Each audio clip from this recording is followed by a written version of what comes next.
Beruntunglah lo cowok yang punya pasangan jago masak. Bentar, sebelum gue dituduh mengekang kebebasan wanita, seolah-olah kasih statement kalau cewek itu tempatnya di dapur, gue bakal cerita dulu bro, biar maknanya bisa dipahami. Salah satu keberhasilan gue yang paling membanggakan sebagai suami adalah saat berhasil ngajarin istri gue masak. Ceritanya gini bro, gue sejak lulus SMA, udah merantau ke luar negeri, ke India, yang masakannya beda banget sama masakan kita. Gak cocok sama lidah Indonesia. Jadi biar gak tersiksa saat makan, mau gak mau, gue harus belajar masak. 5 tahun di sana, gue cukup bisa masak, walau bisa dibilang masakan cowok yang asal jadi, asal enak, gak terlalu peduli estetik dan tampilan masakan. Nah, istri gue ini, walaupun juga anak rantau, dia merantaunya ke Jogja bro, kota yang notabene apa-apa murah, termasuk makanan. Jadilah, selama merantau, dia hampir selalu beli makanan, jadi nggak bisa masak sama sekali. Pas awal-awal nikah, gue ngajarin dia masak dari awal banget. Dari pegang pisau, motong sayuran, bedain jahe sama lengkuas, ngajarin biar nggak jijik motong daging mentah, dan seterusnya dan seterusnya. Sambil gue ajarin juga tentang nutrisi, gizi, dan kalori di makanan, dan gimana makanan yang tepat bisa jadi booster yang luar biasa buat produktivitas kita. Sampai jalan 2 tahun, akhirnya dia jadi bisa masak dan jauh lebih jago dari gue. Dan kebetulan dia suka masak,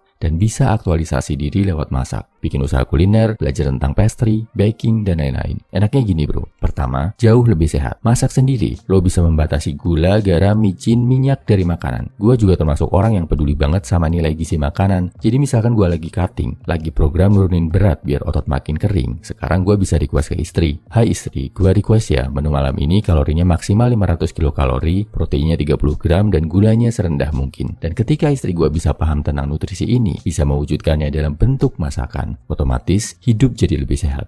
Kedua, jauh lebih hemat. 2 tahun pertama gue nikah, gue dan istri hidup nomaden di 7 negara, pindah rumah sekitar 22 kali. Di tengah cara hidup yang pindah-pindah negara dan pindah-pindah rumah ini bro, kemampuan masak penting banget. Kalau kita maksain makan di restoran Indonesia di negara-negara asing, harganya mahal bro. Dengan bisa masak, lo bisa menikmati masakan bergizi yang sesuai sama lidah lo di mana aja lo tinggal, dengan biaya yang sangat terjangkau. Ketiga, ini ada hubungannya sama menghargai pasangan bro. Kalau istri lo nggak bisa masak, ajari dulu bro.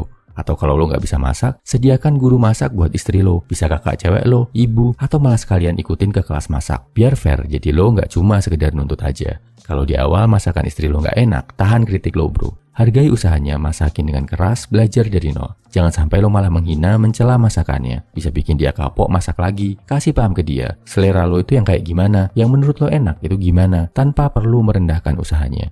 Terus ini nggak kalah penting, usahakan lo menjalankan peran yang baik sebagai kepala rumah tangga. Kasih uang belanjaan yang cukup buat beli bahan-bahan masakan yang layak, nggak perlu mahal. Yang penting sehat, istri lo juga nyaman masaknya. Terakhir, kalau istri lo nggak suka masak, jangan dipaksa. Kalau dia ada kerjaan lain yang lebih penting, nggak masak nggak masalah. Yang penting dia tanggung jawab. Tetap menjalankan peran sebagai pasangan dengan baik, lo juga wajib support. Nggak harus rutin masak. Yang penting bisa masak, walau cuma makanan sederhana. Biar kalau ada keadaan mendesak, yang hubungannya sama survival, lo dan istri punya skill memadai. Jadi, belajar masak gak ada ruginya bro. Buat kebaikan diri lo sendiri dan buat nanti ngajarin pasangan lo. Kalau perlu, dari sekarang, kalian berdua agendakan masak bareng. Sama-sama belajar, biar terbentuk bonding yang lebih kuat. Salam high value man, semangat bro.